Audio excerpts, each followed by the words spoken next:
Welcome, dear traders. Some time ago, someone asked whether I can make a list, a hierarchy list regarding all the different components. And it's a little bit difficult to do that in general because, the market structure overall is relevant. But I was sitting down today, and this here is the result of my attempt. Okay, so this is some kind of hierarchy. At the risk of oversimplifying, of course, but so generally speaking, if you have a squeeze on the day chart, this is dominating. We have seen many examples where the market just continues to go in one direction because there's an ongoing squeeze, and more shorties, for example, sell the market, and as a result, the smart money algos push the market up further, like dollar yen, and this is of course dominating it. There will be failed reversals, and the market will go in one direction, even in exaggerated manner. Sometimes on other time frames, like here on the 4-hour chart, here Australian dollar recently, you see a squeeze against the dummy longies. This squeeze is dominating. Okay, the market will fall further, because more and more longies are coming in to buy, and they get kicked out by the algos. We have seen these things many times, and they are. When we have a situation like that, like here, Euro Aussie, we'll look here on the hour chart, but you see like a squeeze, an expanding squeeze. We have a big move against those dumb money sellers. So that's, by the way, the situation where many reversal systems get destroyed. Because look, the dumb money has no chance of distinguishing when there is a real reversal and when there's a fake reversal. They may have systems that give them short signals just because the price is out of the range, statistically speaking, and they get all killed by a move of the algos against the shorties who have been trapped. Okay, and then the shorties get squeezed out of the market one by one. So understand that. That's why this is so powerful. And of course, if it's on a day chart, this look here, pound Aussie on the forward chart, squeeze up move. Okay, look at that, pound yen, squeeze up move. Even if it looks like it should normalize, no, it won't. Okay, and your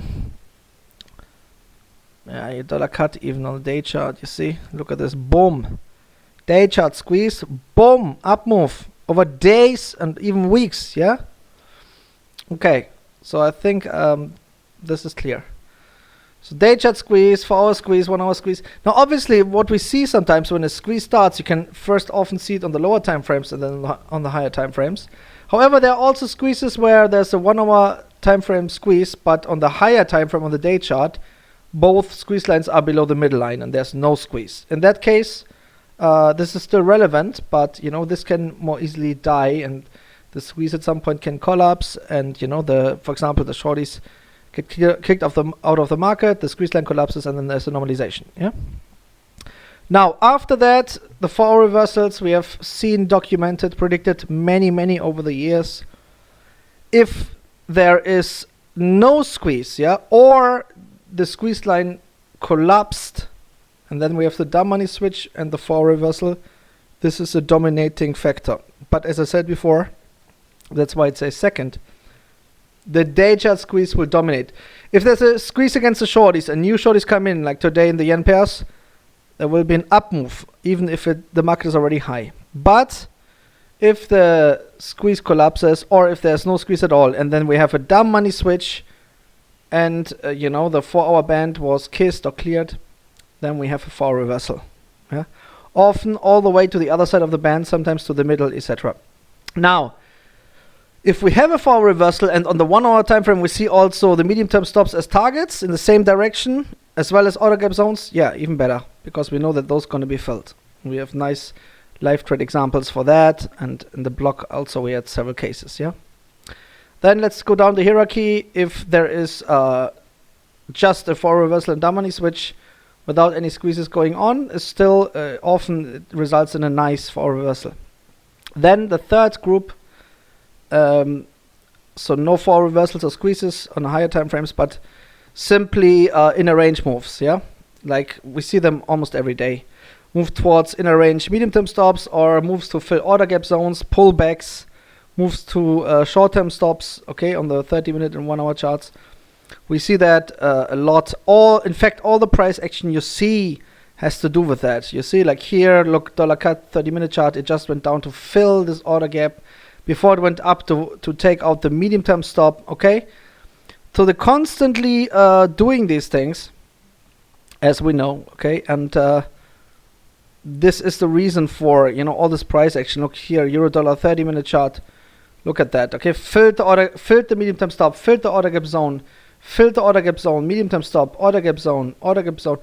Look at that, boom, medium term stop, then reversed by the pip almost. Okay, so they're constantly doing these things within the range, especially if there's no decisive squeeze, you know, and even if there's no 4-hour reversal, even if on the 4-hour chart the price is rather in the middle of the range, in between the bands, they are constantly doing those kind of moves, and often you can scalp them. Yeah, you can do a trade towards the medium term stop or towards the order gap zone if you have no dumb money in the way, if you have no squeeze in the way. Yeah, so that's not new information. We have documented many cases. Okay,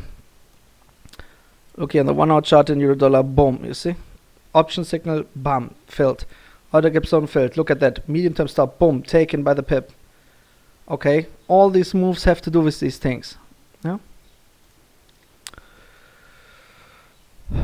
Now, but as I said, look, it's a great example here, Euro Aussie. You see, we had a little small order gap zone and a medium term stop.